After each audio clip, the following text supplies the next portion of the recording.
హంపి ఓ శిల్పకళా ప్రపంచం, ఓ ఆధ్యాత్మిక సామ్రాజ్యం, ఓ చారిత్రక నగరం.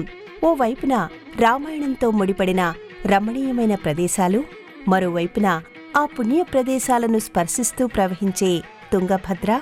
రాయలవారి పాలనా వైభవాన్ని రాతి నిర్మాణాల మధ్య దాచిన హంపిలో ప్రతి నిర్మాణమూ విశేషమే, ప్రతి అంశమూ ప్రత్యేకమే.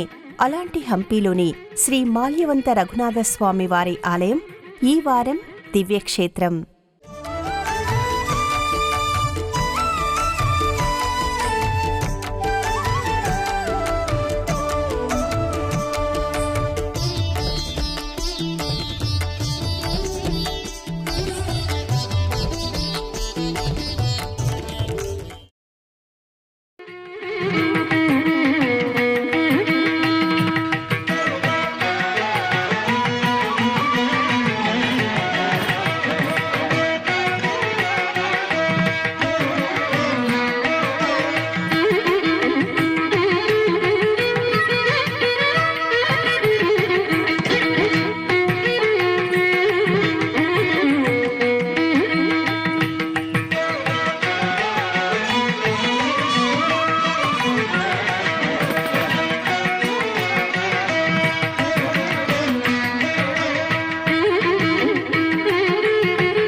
కర్ణాటక రాష్ట్రంలోని హంపి ఓ కళాత్మకమైన కావ్యం, పరవశించి పాడుకునే మధుర గేయం.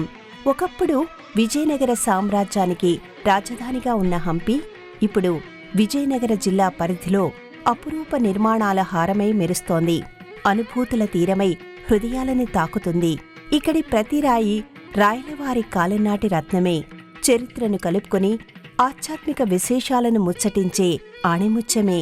హంపిలో ఎటువైపు చూసినా రాళ్లన్నింటినీ రాసిపోసినట్టుగా ఎత్తైన పర్వతాలు కనిపిస్తాయి. ఆ పర్వతాల పాదభాగాలను తడుముతూ తుంగభద్ర ఉరకలు వేస్తూ ఉంటుంది. రామభద్రుడితో ముడిపడిన తుంగభద్రను చూస్తూ తరించిపోయే మనసులెన్నో ఇక్కడ కనిపిస్తూ ఉంటాయి. ఇక్కడి ప్రతి పర్వతం రామాయణ కాలం నాటిదే. ప్రతి రాయి హనుమజాడలు తెలియజేసేదే. రామలక్ష్మణులకు సంబంధించిన ఆనవాళ్లను అందించేదే. హనుమతో కలిసి రామలక్ష్మణులు చేసిన ఆలోచనలను ఆవిష్కరించేదే.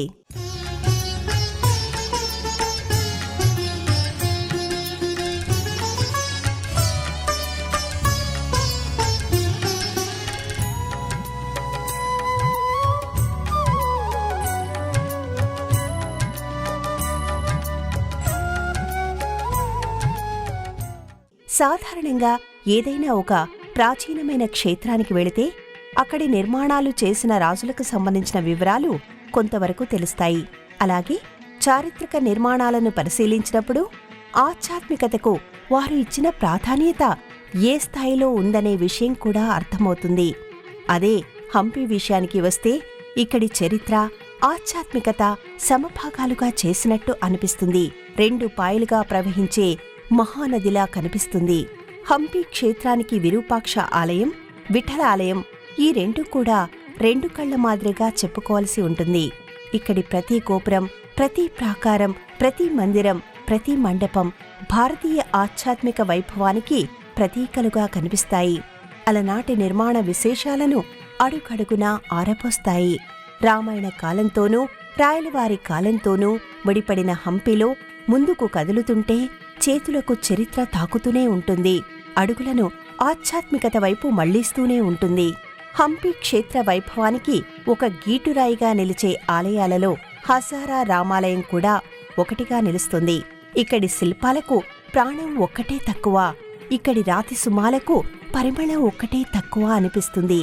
అలాంటి ఈ ఆలయం తర్వాత అంతటి ప్రాధాన్యతను సంతరించుకున్న ఆలయంగా మాల్యవంత రఘునాథస్వామి వారి ఆలయం కనిపిస్తుంది.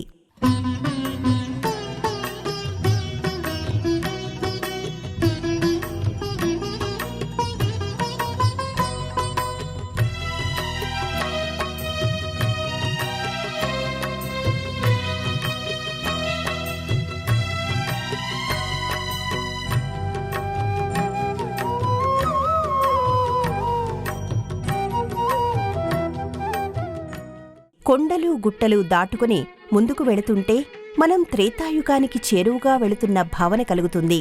రఘుమహారాజు దిలీపుని కుమారుడు. ఆయన సూర్యవంశానికి కీర్తి ప్రతిష్టలు తెచ్చిపెట్టిన మహాపరాక్రమవంతుడు, దానగుణ సంపన్నుడు. అలాంటి తన పూర్వీకుడైన రఘు పేరుతోనే శ్రీరాముడు రాఘవుడిగా కూడా పిలువబడ్డం మనకి కనిపిస్తుంది. రఘురాముడిగా, రఘునాథుడిగా రామచంద్రుడిని కీర్తించిన సందర్భాలు మనకి కనిపిస్తాయి. అలా రామచంద్రుడు రఘునాథుడిగా పూజాభిషేకాలు అందుకునే ఆలయమిది.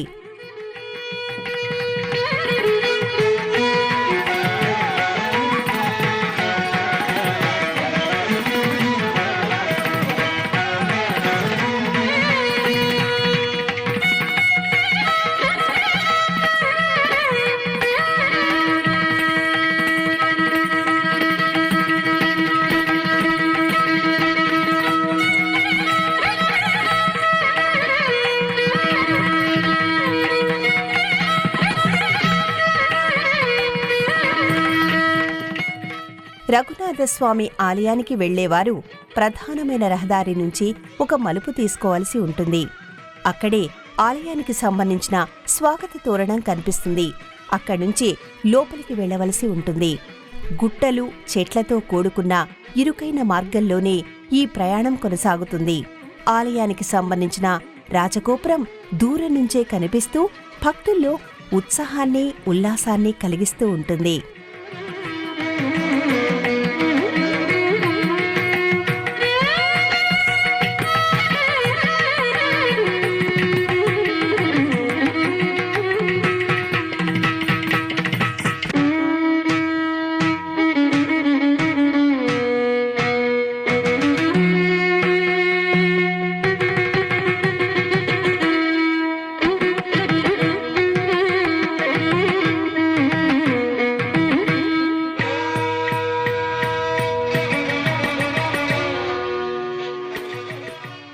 హంపీలో ఒకప్పటి కిష్కిందనే ఇప్పుడు వెంకటాపురం పేరుతో పిలువబడుతుంది. ఇక్కడి పర్వతాలలో మాల్యవంత పర్వతం ఒకటి. పొడవైన ప్రాకారాలు, తూర్పు దక్షిణ రాజగోపురాలతో ఇక్కడ రఘునాథస్వామివారి ఆలయం అలరారుతోంది. 3 అంతస్తులతో తూర్పు రాజగోపురం, 5 అంతస్తులతో దక్షిణ రాజగోపురం అలనాటి వైభవానికి నిదర్శనమై నిలుస్తాయి. తూర్పువైపు రాజగోపురం ద్వారా భక్తులు ప్రధానమైన ఆలయ ప్రాంగణంలోకి అడుగుపెడతారు. తూర్పు రాజగోపురం, దక్షిణ రాజగోపురం రెండూ కూడా ద్వారపాలకులతో పాటు శిల్పకళను కలిగినవే. అయితే దక్షిణ రాజగోపురం చాలా వరకు శిథిలమైపోయిందనే విషయం మనకి అర్థమైపోతుంది. పురావస్తు శాఖ వారు ఈ గోపురాన్ని సంరక్షించడానికి చేసిన ప్రయత్నాలు మనకి కనిపిస్తాయి. రాయలవారి కాలంలో రాజగోపురాల నిర్మాణం మరింత విశిష్టతను సంతరించుకుందనడానికి అనేక ఆధారాలు ఉన్నాయి.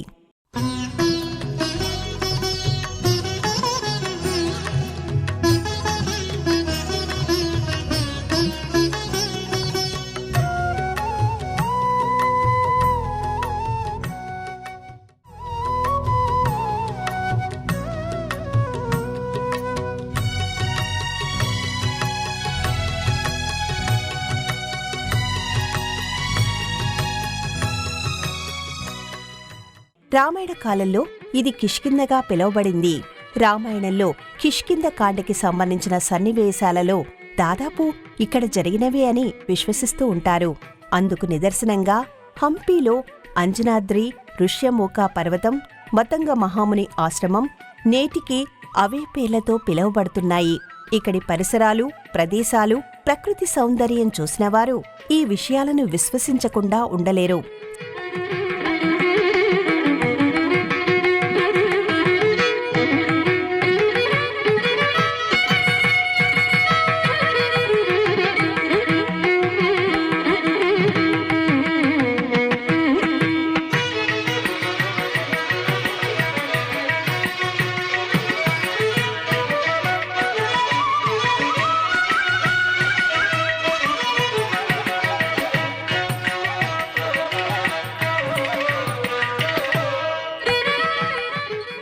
సీతమ్మ వారిని రావణుడు అపహరించి తీసుకుని వెళతాడు. సీతాన్వేషణ చేస్తూ రామలక్ష్మణులు బయలుదేరతారు. అలా ప్రయాణిస్తూ వారు ఈ ప్రాంతానికి చేరుకుంటారు. హనుమ మారువేషంలో వారి వివరాలు అడిగి సుగ్రీవుడి దగ్గరికి తీసుకుని వెళతాడు.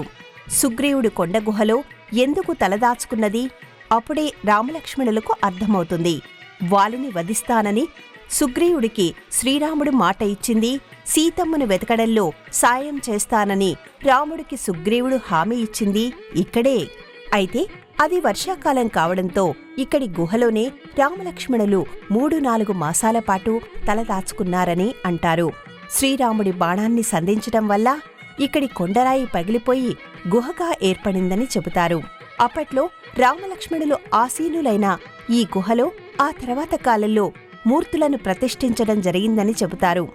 విమాన గోపురాన్ని కొండరాయి పైభాగంలో నిర్మించడం మనం చూడొచ్చు.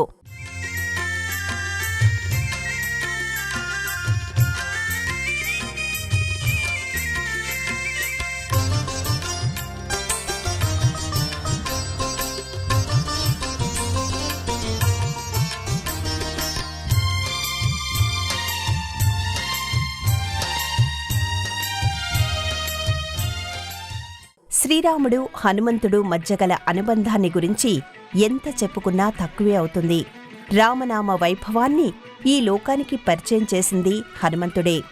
రామనామం వినిపించే ప్రతి చోటున తాను ఉంటానని నిరూపించింది హనుమంతుడే. హనుమలేని రామాలయం దాదాపుగా కనిపించదు. అలాంటి హనుమ శ్రీరాముడు మొదటిసారిగా ఎదురుపడింది ఇక్కడేనని తెలిసినప్పుడు కలిగే ఆనందం వేరు, అనుభూతి వేరు అనే చెప్పాలి.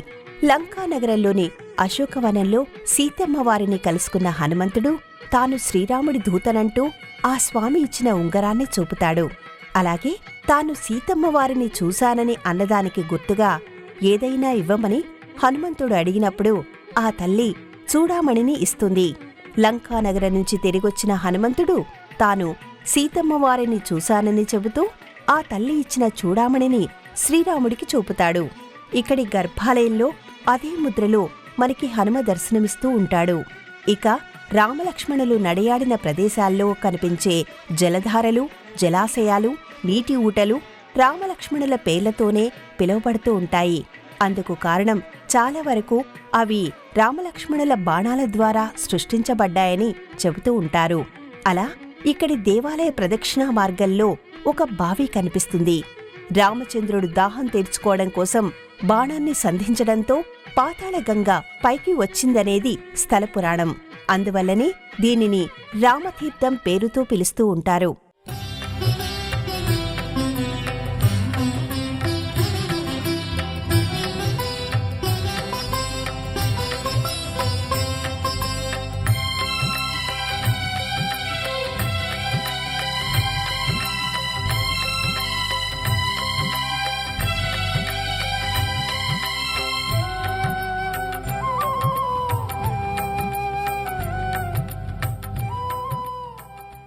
ఇక ఇదే ప్రదేశంలో శ్రీరాముడు అనునిత్యం శివారాధన చేసేవాడని చెబుతారు. అందుకు నిదర్శనంగా ఇక్కడి కొండపై గల గుహలో శివలింగం దర్శనమిస్తూ ఉంటుంది. శివలింగానికి అభిషేకం చేయడానికి అవసరమైన నీటి కోసం లక్ష్మణుడు తన బాణం కొనతో ఈ కొండపై గీశాడట. ఆ చీలిక నుంచి పాతాళగంగ ఉపికి వచ్చిందని అంటారు. కొండ మధ్యభాగంలోని చీలిక నుంచి నీరు నిరంతరం ఉబికి వస్తుంటుంది. దీనిని లక్ష్మణ తీర్థం పేరుతో పిలుస్తుంటారు.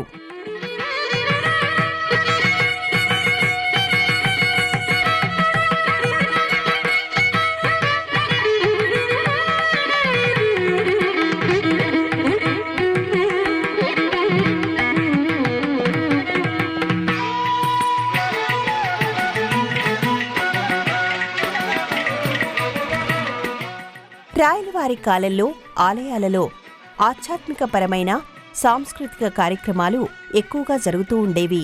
విశేషమైన పర్వదినాల సమయంలో ఆలయంలో సంగీత, సాహిత్య, నృత్య ప్రదర్శనలు జరుగుతూ ఉండేవి.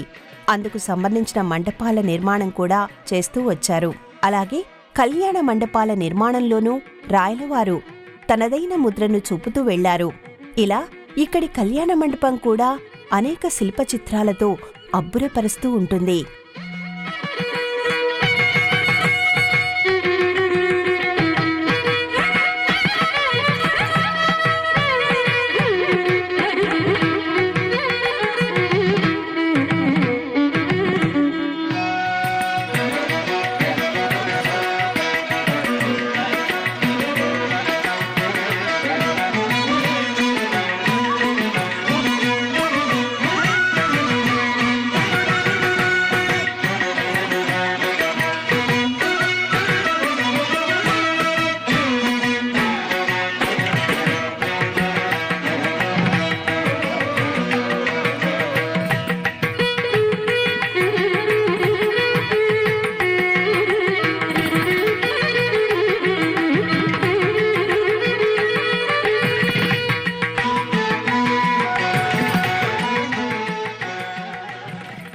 ఇక్కడి ఆలయం పొడవైన ప్రాకారాలతో విరాజిల్లుతూ ఉంటుంది.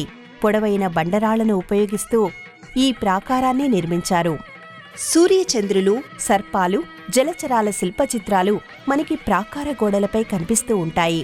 పర్వతాలపై ఇంతటి ఎత్తైన ప్రాకారాలను నిర్మించడం విశేషంగా అనిపిస్తుంది.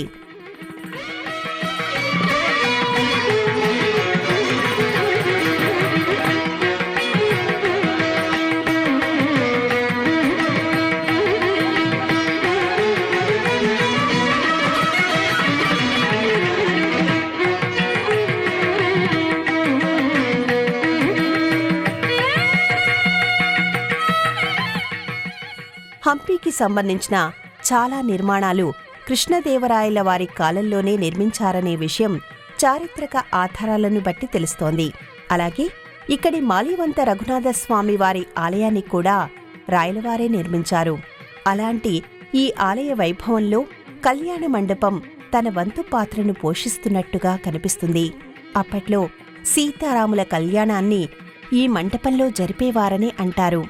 రామాయణ ఘట్టాలకి సంబంధించిన శిల్పాలు మనకి ఇక్కడ స్తంభాలపై కనువిందు చేస్తాయి.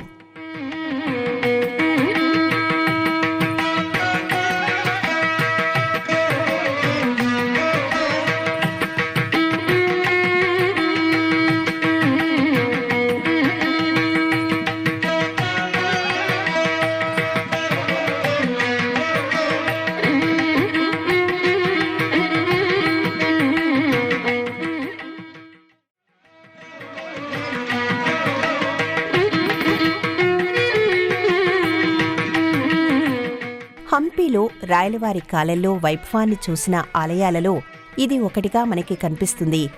ఈ ఆలయ నిర్మాణం స్థల మహత్యానికి ప్రాధాన్యతనిస్తూ చేసిన అపురూపమైన ఆవిష్కరణలు అందుకు నిదర్శనగా నిలుస్తాయి. రాముల వారికి సంబంధించిన ఘట్టాలను, రాయలవారికి సంబంధించిన పాలనా కాలాన్ని కలిపి చూపించే ఈ ఆలయం మాటల్లో చెప్పలేని అనుభూతిని దోసిట్లో పెడుతుంది. చారిత్రక విషయాలను ఆధ్యాత్మిక విశేషాలతో కలిసి కళ్ల వాకిళ్లలో గుమ్మరిస్తుంది.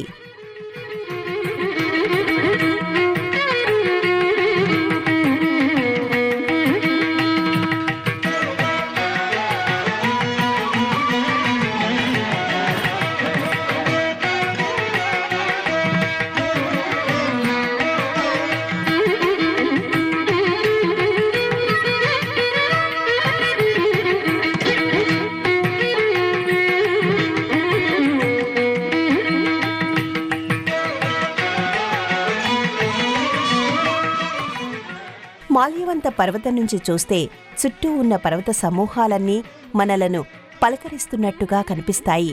ముఖ్యంగా ఈ కొండపై నుంచి చూస్తే అంజనాద్రి కూడా కనిపిస్తుంది. హనుమంతుడు ఈ పర్వతంపైనే జన్మించాడని, పసివాడుగా ఉన్నప్పుడు సూర్యబింబాన్ని పండుగా భావించి ఆకాశానికి ఎగిరింది ఈ పర్వతంపైనుంచేనని ఇక్కడివారు చెబుతుంటారు. ఆ వైపు నుంచి కూడా ఈ ప్రదేశం మరింత విశేషాన్ని సంతరించుకోవడం కనిపిస్తుంది. ఇలా హనుమ ఆరాధించే రాముడు, రాముడు కొలిచే శివుడు కొలువైన పవిత్రమైన పర్వతం ఇది.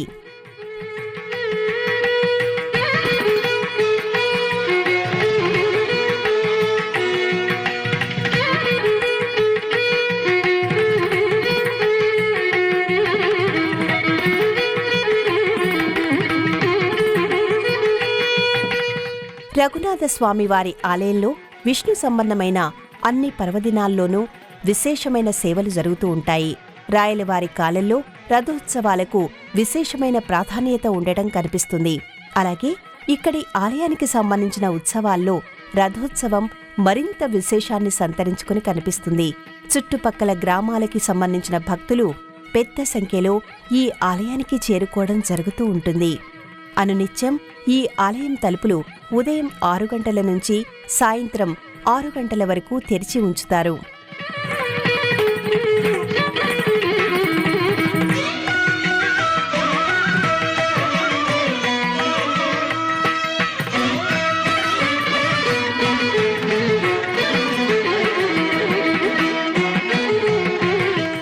తీరంలో కూర్చొని సముద్రాన్ని ఎన్నిమార్లు చూసినా కొత్త కెరటాలు చేసే సందడి కొత్తగానే కనిపిస్తూ ఉంటుంది.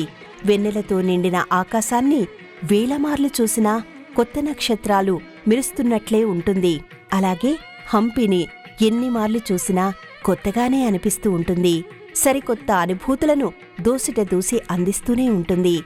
మాల్యవంత రఘునాథ స్వామిని మనసు మందిరంలో నిలుపుతూనే ఉంటుంది. కర్ణాటక రాష్ట్రంలోని హంపీకి సమీప విమానాశ్రయంగా హుబ్లీ, సమీప రైల్వే స్టేషన్గా హోస్పేట్ కనిపిస్తాయి. అక్కడ నుంచి బస్సుల్లో, స్థానిక వాహనాల్లో హంపీకి చేరుకోవచ్చు.